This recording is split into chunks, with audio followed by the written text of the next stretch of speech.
Some kids have to work.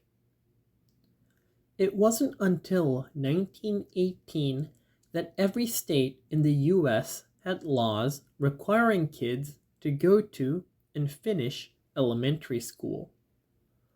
One of the reasons states passed those laws was to make sure families chose school for their kids, not work. Even 100 years ago, in the US, many kids were expected to work on farms, as chimney sweeps, as maids, or as weavers. Similar mindsets and expectations, and many of the same jobs, help explain why so many kids aren't in school around the world today. They're working instead of attending school because they have to support their families, or because they have to support themselves, and sometimes because they're not given a choice. This is what's known as child labor. Out of more than 2 billion kids around the world, an estimated 168 million work, including in the most violent type of work.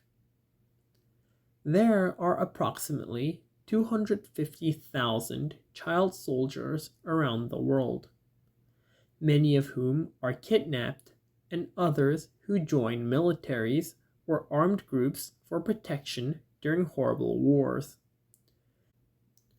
They're from already dangerous places like Syria and Sudan, Yemen and Afghanistan, the Central African Republic and Somalia, where they are robbed of their youth and forced or tricked into a soldier's life. Child soldiers rarely receive any type of education, other than on who their enemies are and how to kill them. Otherwise, they're too focused on staying alive. I had the great fortune of meeting one extraordinary former child soldier from South Sudan, Bishop Elias Taban, who has devoted his life to helping his country heal after decades of war and strife. Bishop Taban was born on May 10, 1955, in Yei, South Sudan, the very day fighting broke out. As the fighting got closer to the hospital, the nurses and doctors fled, abandoning baby Elias and his mother.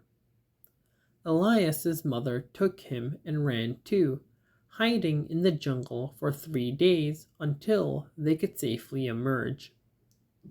Sadly, safety was not the norm in his life, and when he was 13, Bishop Taban was kidnapped and forced to be a child soldier. His father begged the commander whose troops had captured Bishop Taban to release him, promising to devote himself to the armed struggle in exchange for his son's freedom.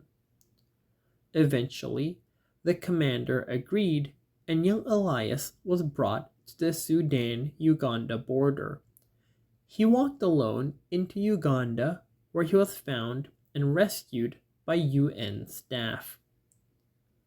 Bishop Taban considers his survival an act of God's grace and has pledged his life to helping others, particularly those who find themselves in similar settings, sometimes literally. He lives in South Sudan, and as a religious and community leader, he works to build a stronger, healthier, and safer community. He helps drill wells, build roads, and care for orphans, war widows, and children who, like him, were child soldiers or had to flee violence. One of the orphans he and his wife are raising was also found in the woods as a newborn. He works tirelessly against child labor, something that is still too common in his country and in much of the world, and works equally tirelessly for the rights of all children to go to school. For much of human history, children worked and no one questioned it. Particularly, children from poor families were expected to work, even in dangerous jobs. Sometimes, especially in dangerous jobs, like in parts of factories, in underground mine shafts, or in chimneys that were too small for adults. In much of the developing world, children are still expected to work because their families need the money or because they do. In rural areas, kids are most likely to work on their family farms. In cities, kids are more likely to work as beggars, and children are still doing dangerous jobs even beyond soldiering. In Somalia, an estimated 2 out of 5 children work, mainly as farmers, but also as soldiers and miners. Mining is notoriously dangerous work, more so in much of the developing world, where there aren't yet the same laws to protect workers that we have in the US. There's a good chance a lot of these kids will be injured or even killed doing this dangerous work, in part because their lives are not considered as valuable as adults' lives, which is heartbreaking. I can't imagine anything more valuable, with more potential and promise than the life of a child. In Pakistan, children are often weavers because smaller fingers can make smaller knots, which make for more valuable carpets. In many countries, children work in factories that manufacture clothing and shoes.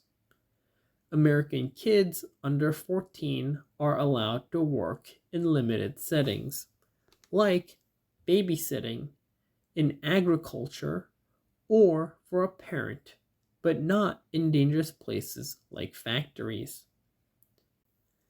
If you want to learn more about what work young people are allowed to do in the US, the website youthrules.dol.government is a good resource. Making sure that more kids around the world get to go to school is hard, partly because eliminating child labor in much of the world is hard. Parents need better paying jobs and more work so they can afford to lose the income their kids bring home, and kids' lives need to be considered valuable, which would make child labor unacceptable and schooling the obvious alternative.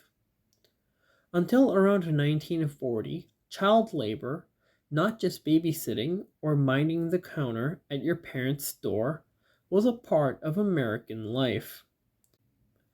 In the time of my grandparents and your great grandparents, that changed.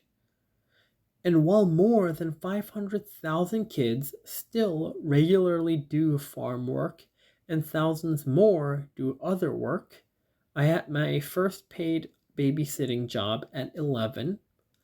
Unlike in much of the world, if we could change mindsets about school and child labor in the US in the 20th century, surely we can do the same around the world in the 21st century. Someone who's worked hard to do that is Canadian Craig Kielburger. One morning in 1995, when Craig was 12 years old, he read a story in the newspaper that would change his life. It was the story of the far too short life of Iqbal Masih, the son of a poor single mother from rural Pakistan. Iqbal was sold into bonded labor, basically slavery, when he was just 4 years old. For the next 6 years, he worked and was abused for 12 hours a day in a carpet factory. When Iqbal was 10, he was rescued by child labor activists and started speaking out about the cruelties of child labor, and even traveled to the US and Sweden to share his story. A few months later, back in Pakistan, he was shot and killed. He was only 12 when he died, the same age Craig was when he read Iqbal's story for the first time. Reading Iqbal's tragic story inspired Craig to create Free the Children with his brother and some friends. What started as a small group of kids petitioning and writing letters, because email wasn't widespread yet and there was no change.org to raise awareness about child labor, has grown into an international movement. Still led by young people, Free the Children aims to support the needs of communities all over the world in a sustainable way so that children can get an education instead of having or being forced to work. They do this by building schools, health clinics, and clean water systems, and supporting family farms and small businesses so kids can go to school and hopefully not to work. There are lots of ways to be improved, particularly because Free the Children empowers young people to run campaigns close to home and around the world. To learn more about Free the Children's work and how you can engage, visit freethechildren.com.